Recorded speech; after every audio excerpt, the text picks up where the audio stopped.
दोस्तों, हमारी कहानी चल रही थी गुस्सैल पति की मासूम पत्नी। ये कहानी का पार्ट 19 है। पार्ट 18 में हम लोगों ने क्या क्या पढ़ा था उसका छोटा सा समरी हम लोग देख लेते हैं। साक्षी और आरव का प्यार रंभा की जलन का कारण बन गया। छत पर बहस के दौरान रंभा ने गुस्से में साक्षी को सीढ़ियों से धक्का दे दिया, जिससे वह गंभीर रूप से घायल हो गई। अस्पताल में साक्षी जिंदगी और मौत के बीच जंग लड़ती रही, जबकि आरव उसकी सलामती के लिए टूट गया। आखिरकार सीसीटीवी फुटेज से सच सामने आया और आरव ने रंभा को उसकी किए की ऐसी सजा देने का फैसला किया जिससे उसकी पूरी दुनिया ही हिल गई। अब कहानी में आगे। आज रंभा की बर्थडे पार्टी थी, जिसमें उसकी सहेलियां, दोस्त और कुछ नज़दीकी बिजनेस एसोसिएट को भी बुलाया गया था। ये सभी बिजनेस एसोसिएट इस वक्त पार्टी का आनंद ले रहे थे कि तभी एक एक करके सभी के मोबाइल पर आरव के सिक्योरिटी डिपार्टमेंट्स के कॉल और मैसेजेस आने शुरू हो गए। सबको साफ साफ शब्दों में कहा गया था कि अगर वे लोग आहूजा परिवार के साथ काम करते हैं तो भविष्य में उन्हें कपूर के साथ कभी भी काम करने का मौका नहीं दिया जाएगा।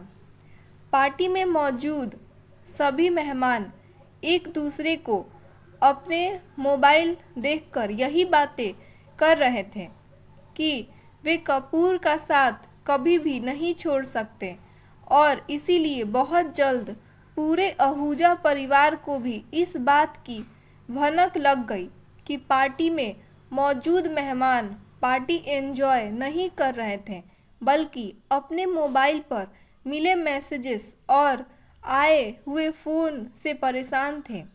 सभी बिजनेस एसोसिएट ने आहूजा साहब को साफ बता दिया था कि वे उनके साथ रहने के लिए कपूर से कभी भी दुश्मनी नहीं ले सकते। कुछ ही पलों में पार्टी का खुशनुमा माहौल ऐसा हो गया मानो सब कुछ बर्बाद सा हो गया हो। मेहमानों से लेकर रंभा की पूरी फैमिली तक एक इस वक्त कुर्सियों पर बैठी यही सोच रही थी कि आखिर आरव यह सब क्यों कर रहा है। पूरा परिवार इसी बात पर विचार कर रहा था कि उनसे ऐसी क्या गलती हुई है।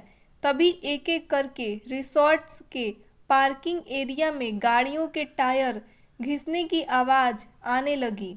आवाज़ इतनी ज़्यादा तेज़ थी कि गाड़ियाँ किस स्पीड से आई होंगी और किस स्पीड से ब्रेक लगाए गए होंगे, यह रिसॉर्ट के अंदर बैठे लोग भी अच्छी तरह से समझ सकते थे।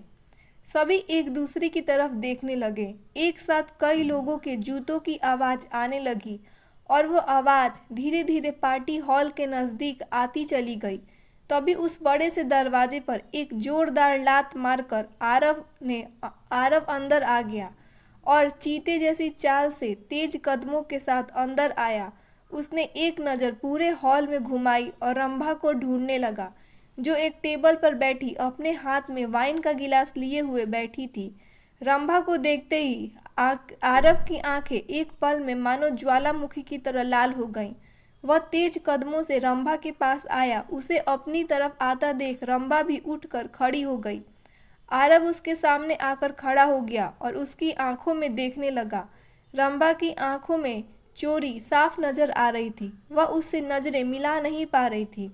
तभी आरव का हाथ उठा और उसने गाल पर एक जोरदार थप्पड़ पड़ा। रंभा झट से अपने गाल पर हाथ रखते हुए आरव की तरफ देखकर बोली, हिम्मत कैसे हुई मुझ पर हाथ उठाने की तुम्हारी? उसकी बात पूरी भी नहीं हुई थी।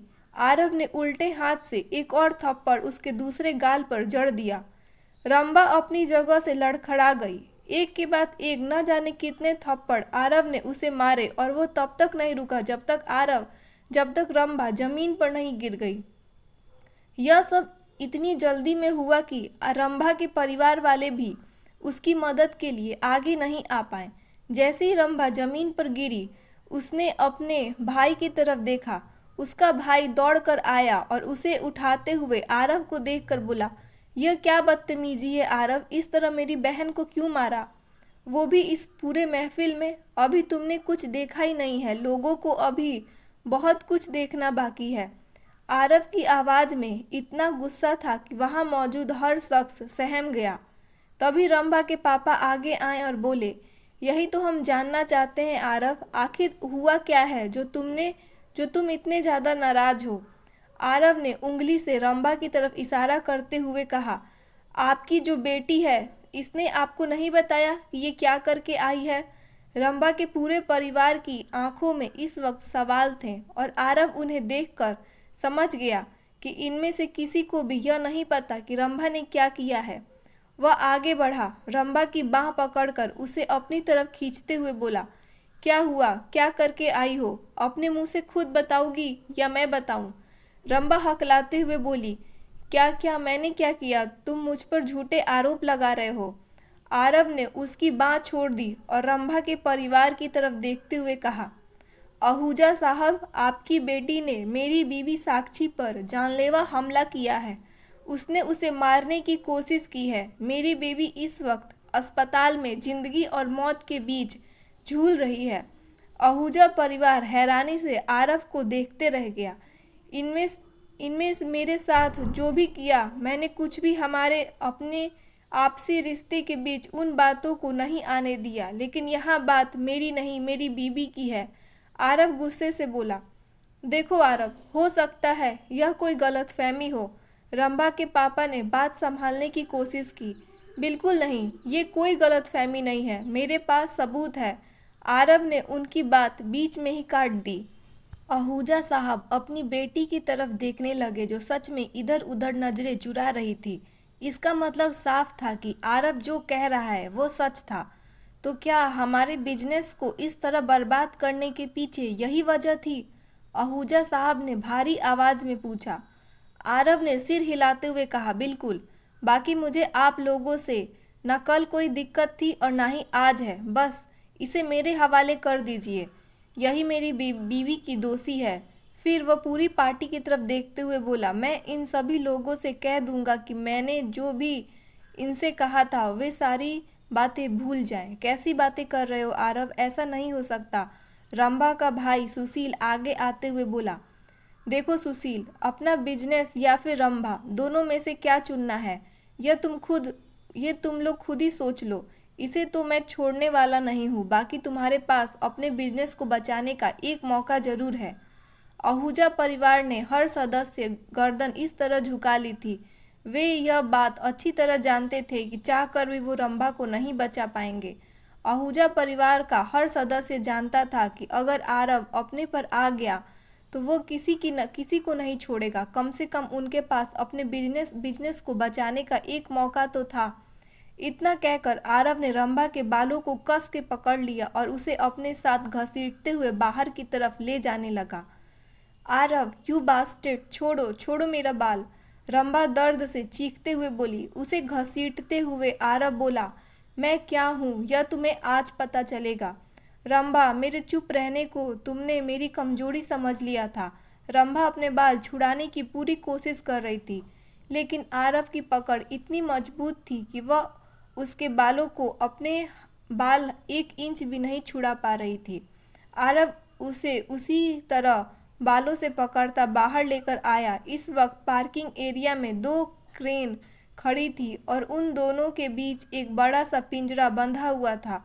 आरव रंभा को बालों से घसीटता हुआ उस पिंजरे तक लाया और उसे अंदर फेंक दिया। रंभा सीधे जाकर लोहे के जालीदार सलाखों से टकराई। उसके माथे पर गहरी चोट लग गई। उसी समय एक आदमी दौड़ता हुआ आगे आया और उस पिंजरे का दरवाजा बंद कर दिया। आरव ठंडी लेकिन गुस्से भरी आवाज में बोला, सीढ़ियों से गिरने पर कैसा लगता है मैं तुम्हें महसूस करवाना चाहता हूँ, ताकि तुम समझ सको कि मेरी जान को कितनी तकलीफ हुई होगी। आज उसके एक एक दर्द का हिसाब मैं तुमसे लूँगा। आरव देखो, आई एम सॉरी, मैं अब ऐसा कुछ नहीं करूँगी। एक बार मुझे माफ़ कर दो। रंभा दौड़ती हुई दरवाजे तक पहुंची और उसे पकड़कर खोलने की कोशिश करने लगी। आरव ठंडी आवाज़ में बोला, ऐसे कैसे तुम्हें माफ़ कर दूं? क्या बिगाड़ा था उसने तुम्हारा?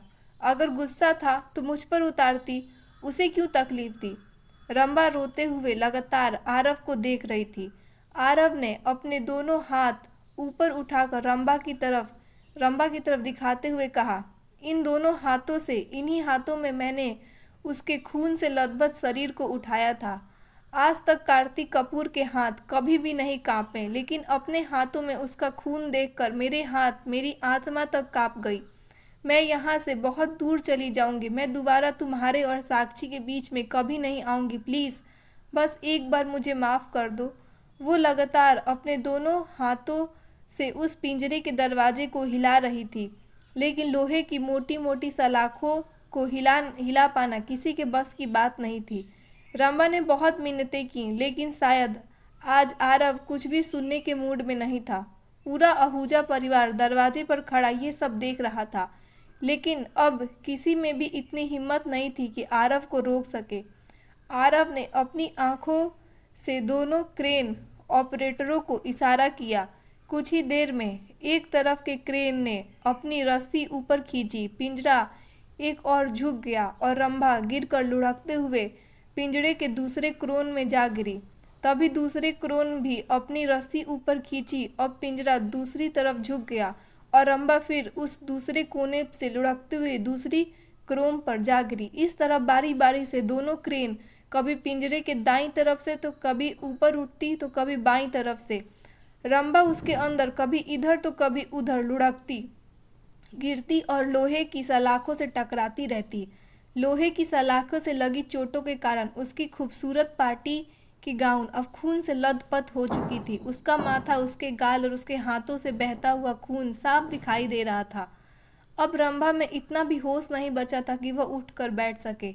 वह बेजान सी पिंजड़े के अंदर बस क्रेन के इशारों पर इधर इस तरफ से लुढ़कती जा रही थी। ऐसा लग रहा था मानो उस पिंजरे के अंदर रंभा कोई फुटबॉल हो और दोनों क्रेन उसे फुटबॉल समझकर खेल रहे हों। तभी रंभा की माँ दौड़ती हुई आई और आरव के सामने हाथ जोड़ते हुए बोली, आरव, मैं नहीं जानती इस बिजनेस के घाटे और नुकसान को। मैं मानती हूँ उसने बहुत बड़ी गलती की है, सजा भी तुमने उसे दे दी, बस अब छोड़ दो उसे। आरव बिना किसी भाव के अब भी रंभा की तरफ देख रहा था। रंभा की माँ ने आरव को पकड़कर हिलाते हुए कहा, आरव, तुम सुन भी रहे हो मेरी बात? माफ़ कर दो उसे। मैं उसे यहाँ से बहुत दूर लेकर चली जाऊँगी। वह कभी तुम लोगों के बीच नहीं आएगी। आरव ने रंभा की नज़र हटाकर उसकी माँ की तरफ देखा और बोला, आपकी बेटी इस पिंजरे के बाहर तब तक नहीं आ सकती जब तक मेरी बीबी को होश नहीं आ जाता। जितने घंटे वो तकलीफ झेल रही है उतना ही तकलीफ आपकी बेटी को भी सहनी होगी। वो मर जाएगी आरव। देखो, उसका पूरा खून बह चुका है। अगर उसे अस्पताल नहीं ले गए तो पता नहीं उसे क्या हो जाएगा। वो मर जाएगी। आरव ने बिना किसी भाव के उसकी तरफ देखते हुए कहा, उसे ये सब सोचना चाहिए था जब उसने साक्षी को मारने की कोशिश की थी। अब सब कुछ साक्षी के होश आने पर ही टिका है। जब तक उसे होश नहीं आता तब तक ना पिंजरे का दरवाज़ा खुलेगा और ना ही उसे अस्पताल के लिए ले जाया जाएगा। रंभा की माँ पलटकर पिंजरे की तरफ देखने लगी। पिंजरा कभी दाएं तरफ से ऊपर उठता तो कभी बाएं तरफ से, और रंभा अब पूरी तरह बेहोश हो चुकी थी। आरव वहां से अपनी गाड़ी की ओर बढ़ गया तो रंभा की माँ एक बार फिर उसे आवाज़ दी, लेकिन आरव बिना रुके अपनी गाड़ी में बैठा और सीधे अस्पताल के लिए निकल गया। आरव के गार्ड, सिक्योरिटी टीम्स और उसके साथ आई सभी लोग वहीं खड़े रहे। बिना आरव के आदेश के अब वहां से कोई भी हिल नहीं सकता था। आरव अस्पताल पहुंचा और जैसे ही साक्षी के कमरे के अंदर गया तभी उसके पापा की आवाज़ आई, तुम्हें कब पता चला कि ये सब रंभा ने किया है? आरव समझ गया कि किसी ने फ़ोन करके उसके पापा को सब कुछ बता दिया है। वह साक्षी के पास जाते हुए बोला, साक्षी ने बेहोश होने से पहले मुझे सब बता दिया था। आरव, जिस तरह से तुम उसे छोड़कर आए हो वहाँ वो मर जाएगी। आरव ने पलटकर अपनी पापा की तरफ देखा। मैं मानता हूँ तुम्हारा गुस्सा जायज़ भी है। ये भी जानता हूँ कि उसने बहुत गलत किया है, लेकिन जो तुम कर रहे हो वो भी गलत है। आरव ने दृढ़ आवाज़ में कहा, जब तक साक्षी को होश नहीं आ जाता न उस लड़की को अस्पताल ले जाया जाएगा और न ही वह पिंजरा खुलेगा। वो जानवर नहीं इंसान है, पापा गुस्से से चिल्लाए। आरव ने उनकी आंखों में देखते हुए कहा। हरकतें तो उसकी इंसानों वाली नहीं थी और आरव कब से दूसरों के बारे में सोचने लगा। डैड, मैं सिर्फ इतना जानता हूँ कि किसी ने मेरी जान को तकलीफ पहुँचाने की कोशिश की है। उसे खुश तो मैं बिल्कुल भी नहीं रहने दे सकता। आरव के पापा गुस्से से कमरे से बाहर निकल गए। आरव वहीं साक्षी के बगल में बैठ गया। वो बड़े प्यार से उसके माथे पर हाथ फेरने लगा। पट्टी बंदी होने की वजह से उसके चेहरे का बस थोड़ा सा ही हिस्सा दिखाई दे रहा था।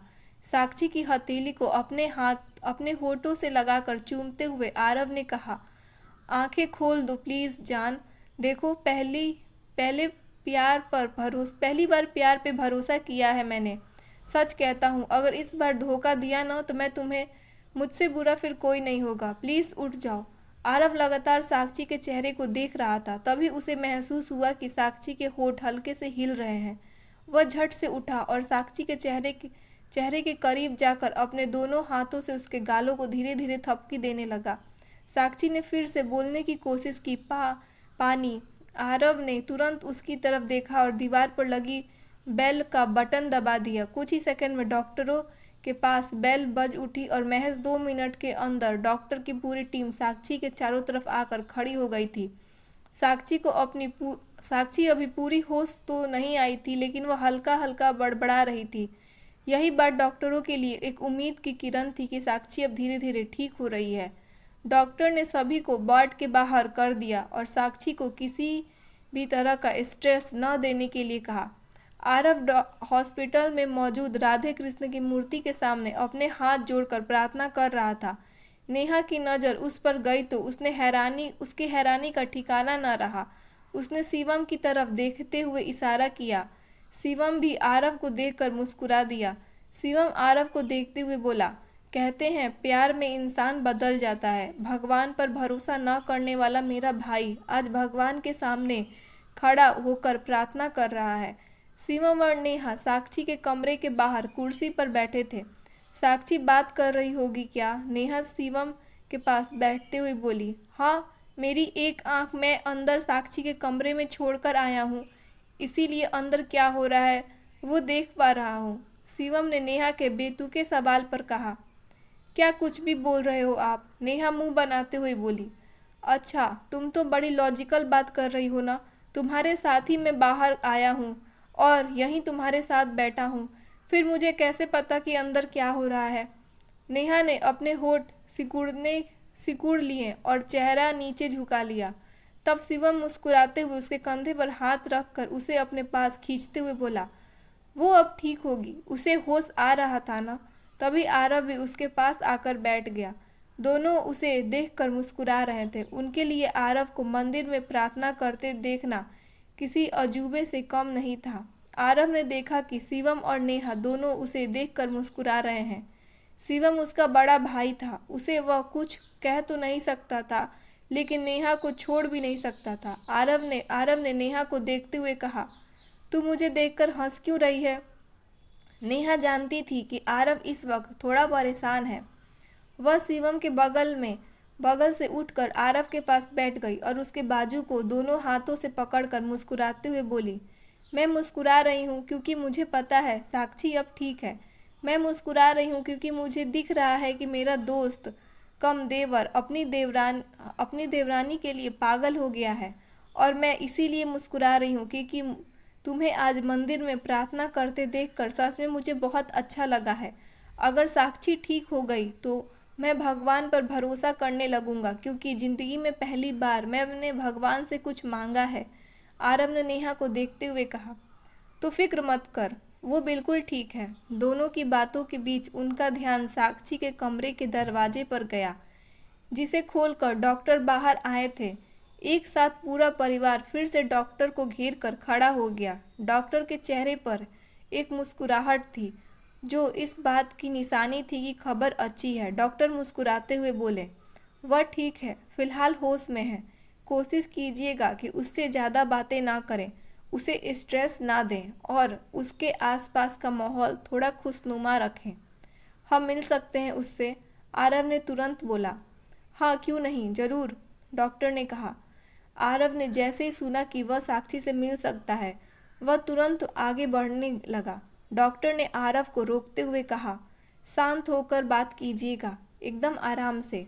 डॉक्टर भी उससे डरता था। वह आरव के गुस्से को देख चुका था। उसे लग रहा था कि कहीं वह साक्षी पर गुस्सा ना हो जाए। आरव ने डॉक्टर के हाथ को अपने बाजू से हटाया और सीधे कमरे के अंदर चला गया।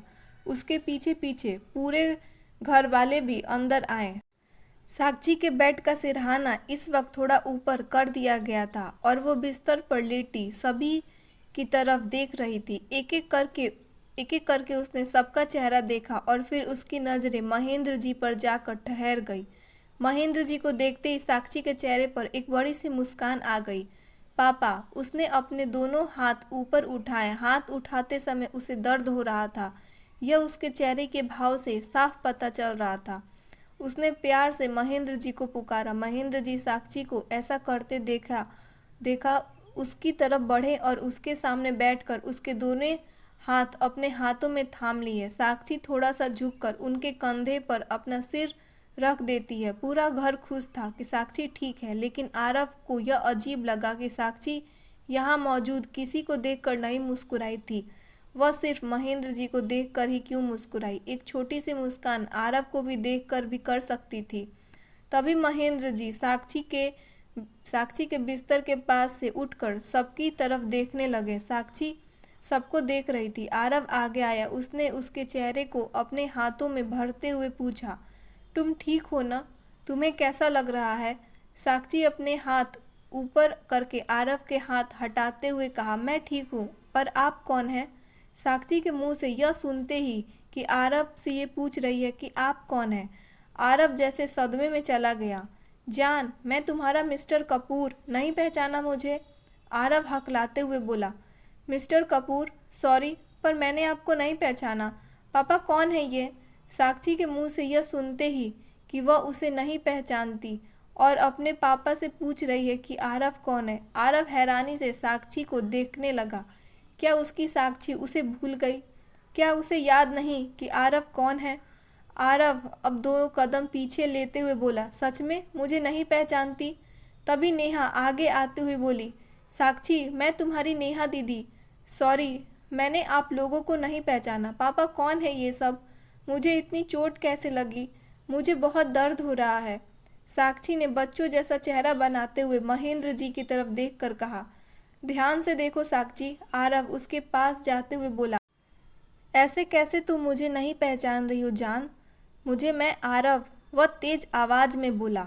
महेंद्र जी आरव को गुस्से से देखकर बोले, आरव, इस तरह से बात मत करो। आरव समझ रहा था कि उसे इस तरह नहीं चिल्लाना चाहिए, लेकिन उसे समझ नहीं आ रहा था कि वो क्या करे, कैसे रिएक्ट करे। उसकी जान उसे नहीं पहचान रही थी, जिसके लिए वह 2 दिन से मरा जा रहा था, कि वह होश में आने के बाद उससे पूछ रही है कि तुम कौन हो। शिवम उसका हाथ पकड़कर उसे अपने साथ बाहर ले जाते हुए बोला, तू पहले बाहर आ, थोड़ा शांत हो, उसके बाद बात करना। लेकिन भाई, ऐसे कैसे मुझे नहीं पहचानती? उसे चोट लगने तक तो वो मुझे मिस्टर कपूर कह रही थी, मुझसे कह रही थी कि मेरे साथ जीना चाहती है। शिवम बोला, भगवान पे भरोसा रख, सब ठीक हो जाएगा।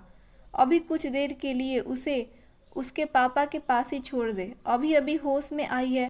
कभी कभी ऐसा हो जाता है। हाँ, जरूर ऐसा ही कुछ होगा। ऐसे कैसे हो सकता है कि वो मुझे न पहचाने?